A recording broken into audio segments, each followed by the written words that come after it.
David, happy birthday. Recording. Good evening, everybody. Good evening. Merry Christmas, etc. Yep. Can everybody hear me in here? What? Can everybody hear me? Yeah. Unlucky. So, Marshall asked me to do a bit of a warm-up, so as you can feel, we've put the heating up full. And we've just finished the Far Eastern tour of Wigan. So, my friend contacted me the other day and he said he'd seen my show, and he said to me, can you do some more Christmas jokes? His exact words for Christ's sake, don't do those jokes again, tell us some Christmas jokes instead. So I've got a few here which I just wrote earlier, and I hope you enjoy them, but if you enjoy them, I wrote them, and if you didn't enjoy them, then I found them. Okay? So, basically, what do we call a reindeer in Manchester? Anybody? A deer. Everybody looking forward to Christmas? Yeah. Yeah, me too. I'm down to my last 48 pairs of socks. And, you know, I don't know if anybody's got the flu in here. There's a lot of flu circulating around at the moment. No. Nobody got the flu? Well, it's all over the place. There's a new one out. You know, we've had the SARS from China and the chicken flu from China. Well, there's another one which is just as deadly, which is the Kung flu.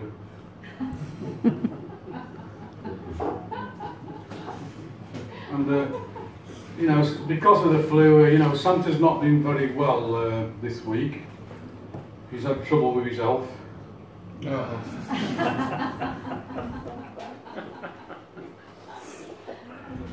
I was just thinking while I was telling you those jokes that this audience reminds me of my favourite Christmas carol, which was Silent Night. And it takes me back to my youth when I used to be bullied at school, so I decided to give up teaching. I recently retired temporarily because I hated my boss, and I was only working like 15 hours a week, but he was constantly going on about it being a full-time job.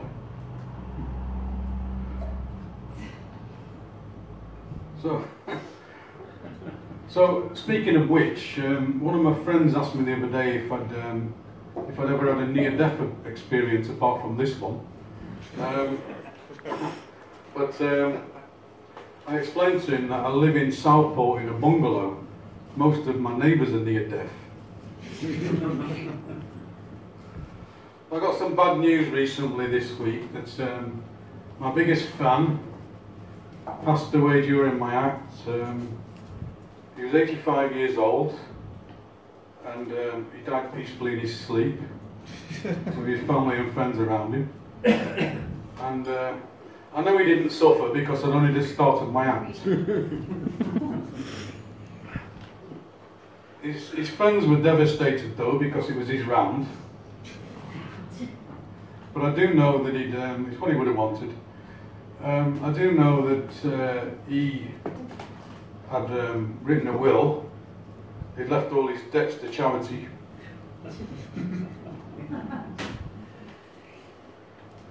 Page 2 of the nightmare. Okay, so since I've started, you can imagine, since I started the stand-up comedy, I've developed quite a bit of a following, which mainly debt collectors and bailiffs and the occasional stalker. And I was just thinking to myself, thinking back to old times, and you know, I used to be a big fan of ginger ale. Anyone like ginger ale in here? Yeah. Good, I'm glad somebody does. Well, I used to drink Canada Dry, but then I realised I had a serious alcohol problem. Now, I actually lived in Canada for 3 years in a city called Montreal, which is a big municipal city, a very liberal city. You can speak any language you want as long as it's French. And I met a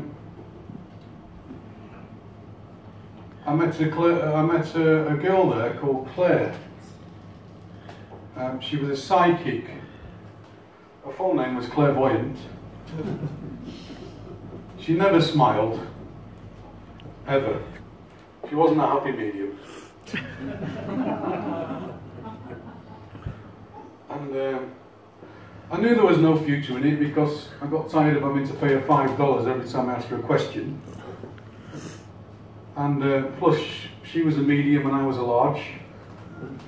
And the doctor had told me to take it easy on the spirits. So it didn't work out. And then I met a girl who was, she was in a women's hockey team. And she used to wear a big grill on her face. She had huge hands. I knew she was a keeper as soon as I met her. Again, that didn't work out. She was more of a mentor than a girlfriend, or maybe I should rephrase that as a tormentor. And I remember my experiences in Montreal. Girlfriends were a lot like steaks to me, quite rare.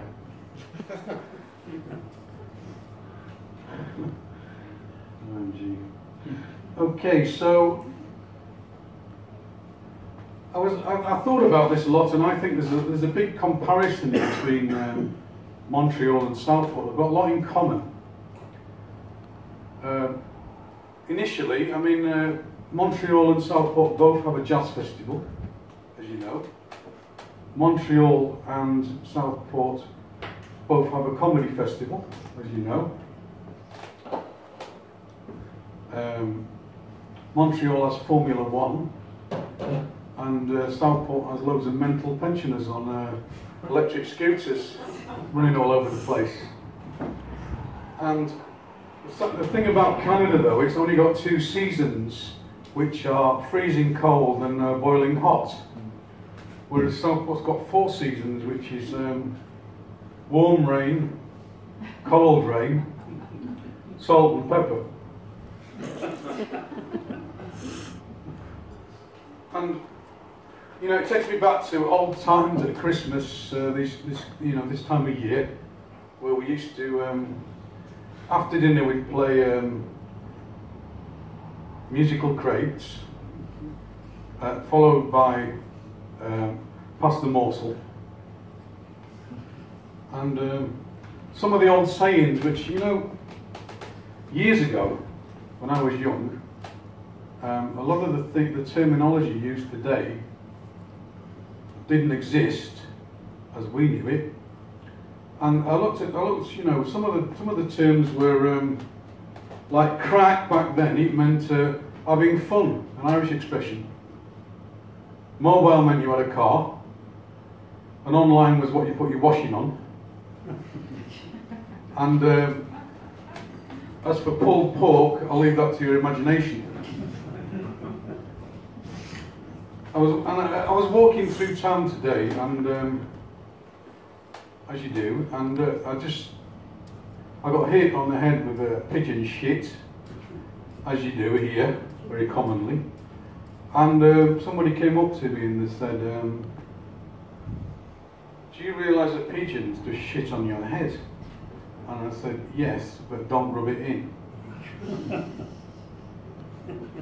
And I realised, after all my experiences at work, I realised that, you know, I absolutely hate my boss these days, and, you know, he's a proper prick.